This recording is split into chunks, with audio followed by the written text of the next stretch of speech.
follow the road. It's gonna lead you right to me.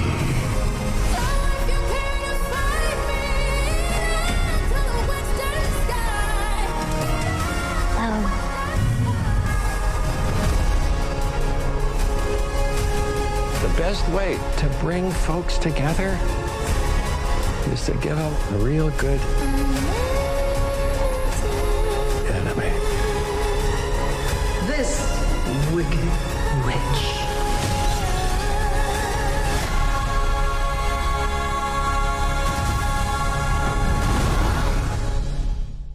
We've been doing this pod since 2017. I can never remember a time that the Oscar race was so wide open, where there truly is just things are all over the place. People are just like, Anora's the front runner, which we're going to talk about some of our thoughts on that later on. But something about Anora being the front runner just like feels off to me. It's like too cool of a pick for the Academy to pick for Best Picture. Yeah. Like there's some buzz for like the artsy stuff, like The Brutalist, but it kind of feels like things are a little bit all over the place. And I think that really what the Academy was waiting for was their Top Gun Maverick. They needed something that was going to be this huge box office darling that was going to get fucking eyeballs on the broadcast. And I think that they got it with a little movie called Wicked. A movie you've seen. Yeah, which absolutely exploded at the box office this week. It is now up to $178 million worldwide within its first 4 days of release, which is nuts numbers. Highest musical movie ever already. Broadway adaptation. Broadway by adaptation, a lot. Excuse me. I think the record was Into the Woods, which was under 100. Yeah, Into the Woods is I think that was the domestic, and I think the international was Les Mis, but either way, it's already smashed those records. It's not going anywhere.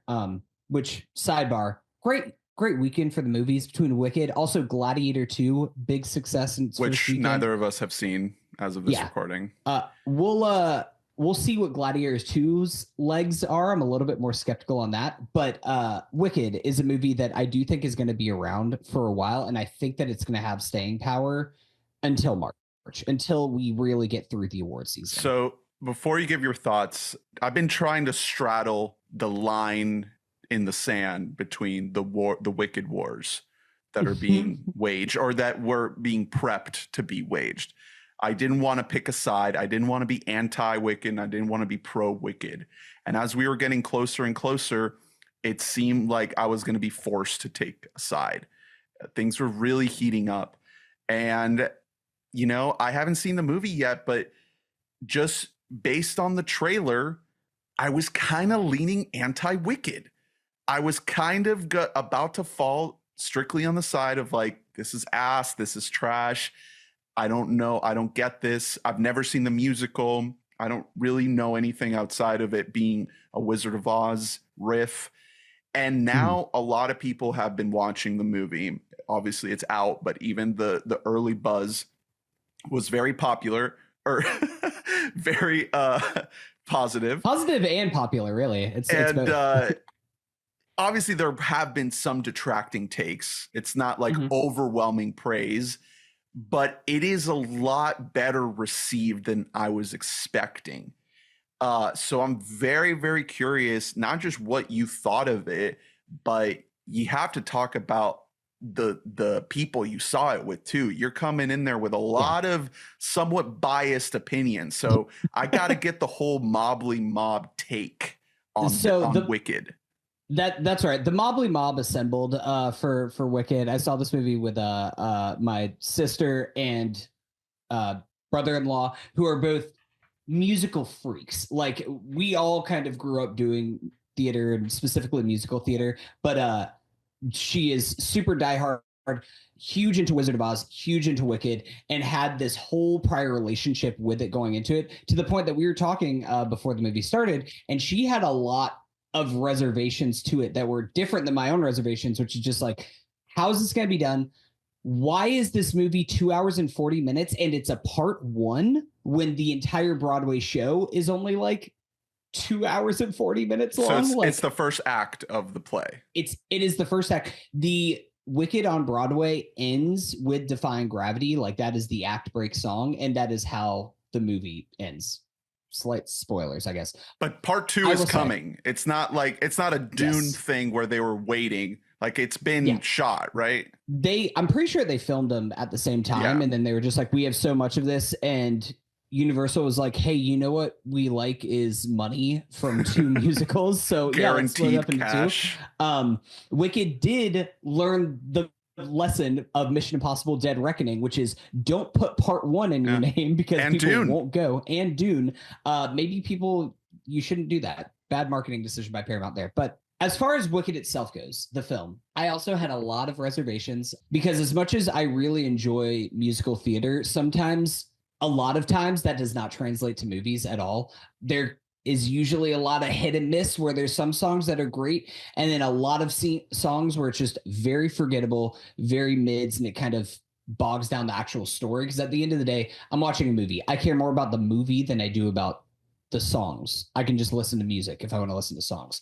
That being said, I think that Wicked is about as good as a Wizard of Oz fan fiction could possibly be. And I mean that in both a positive and a negative, because I do think that like they did a really good job of adapting the source material. I think that the performances are amazing, particularly Ariana Grande, who, as much as I love her as a pop star, I was like, I know she's done some acting before. She's done some theatrical stuff, but still a little bit of like, I'll believe it when I see it kind of thing.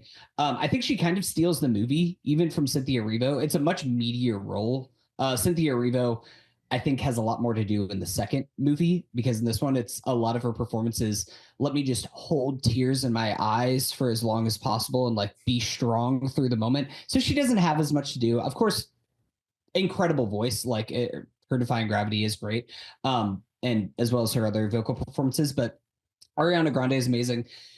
The source material itself, it is basically Wizard of Oz fan fiction. And I mean that in that, like, it is down to the having love triangles and having every little thing that you are seeing in the story being some direct tie to something in Wizard of Oz, whether it's a slight Easter egg or whether it's like actually an overt plot point that I'll avoid getting into spoilers, but there's some stuff that I like after the movie ended, I was just like, Heather, tell me how it ends. And like, I groaned. I was just like, this is awful. Like some of the plot lines of how things are going to unfold and then lead themselves directly into the story of Wizard of Oz. Even like Elphaba's name.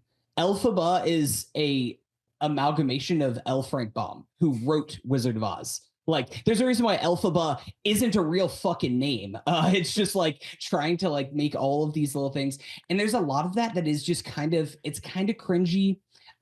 It's a little bit of, and I know that like a lot of musical theater people might like come for my head for saying this, but like the fans it's not as great. The music, I do think that there are a couple really, really standout tracks. Of course, obviously Defying Gravity is the big one, but I think What Is This Feeling is one of my favorite songs besides Defying Gravity that I really, really loved. There's Popular, of course, is great. Like, all of these have incredible set pieces. Unfortunately, there's like 2 real lulls in the movie where it's like 30 minutes of just like all right, we're getting like a couple stinker tracks in a row. We're with some characters who really suck and just are bringing absolutely nothing to the movie. I'm sorry, but the guy who plays Fierro just did absolutely nothing for me.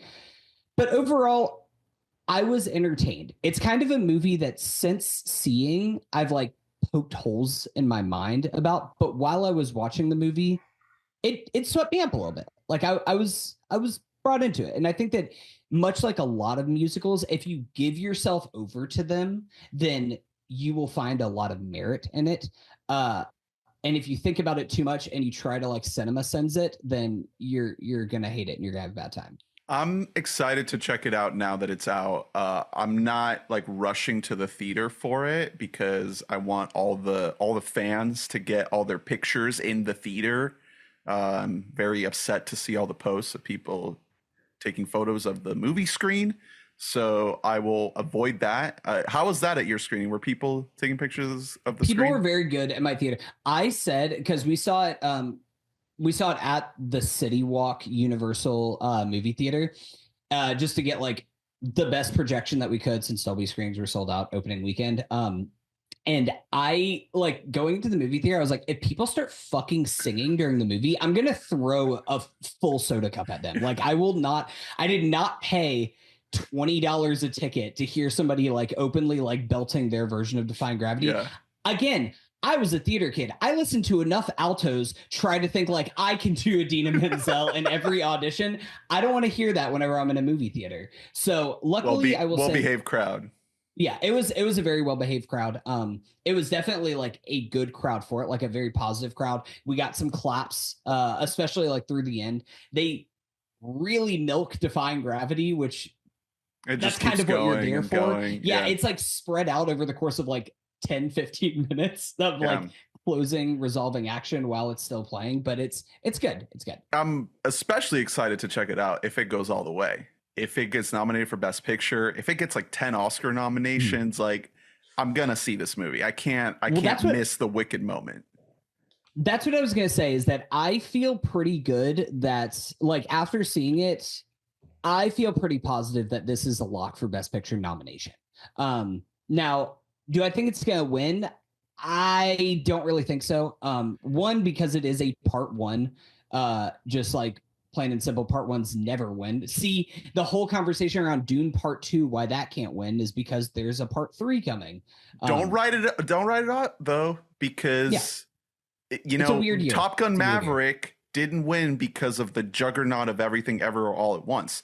There is no juggernaut this year. It's very, very up in the air, very, very open. There is a very realistic path for Wicked to win. It could happen. I see it more so.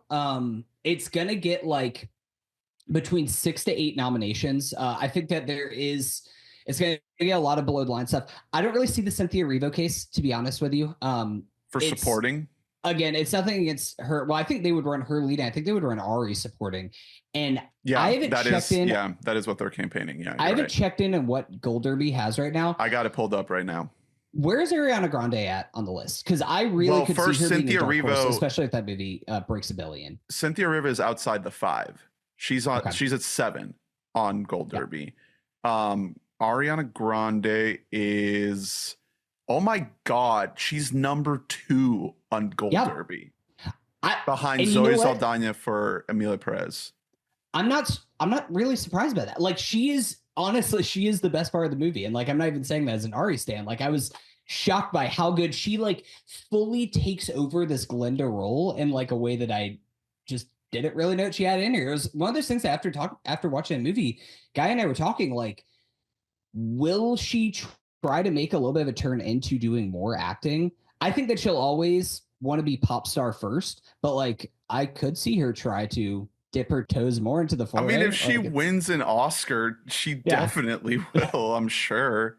Yeah, I don't think that she'll win, but I do think that she has a really good shot at being nominated right now. And then it's going to sweep up below the line stuff, like all the production design, costuming, hairstyling, all that good stuff. I will say, John Cho, guy who made Crazy Rich Asians, is the director of this film. Production design, impeccable. It looks so good. In the Heights. Yeah, In the Heights, yeah. Which we both like, is brought to life. Yeah. Love In the Heights. Completely casualty of COVID, that movie. But the production design looks amazing. Visual effects are awful. Like truly some of the worst visual effects I've seen in a major blockbuster in a really long time. It is a tough look. Like there's some scenes where I was like, this is like Red One level of visual effects. Like I don't know what these clouds look. I'm watching like Fant Four Stick in the background. Like I don't know what these dark clouds are that are behind him. So that's a tough look. But I mean, you know, it's a lot of like little things that I can kind of pull out in the movie. As a whole, I think that there's a lot more good than there is bad. And the fans like it, which you know, we have to make sure that the fans enjoy it. Otherwise, hey, you know what? Raise my hand. I guess I'm a fan now. I don't know what to say. Yeah. Pull me over. I'm excited to check out Wicked. Looks like it is going to be a massive, massive hit. Lots of awards momentum coming down the line for it. It might be the movie of the year, ? Just from a populace standpoint.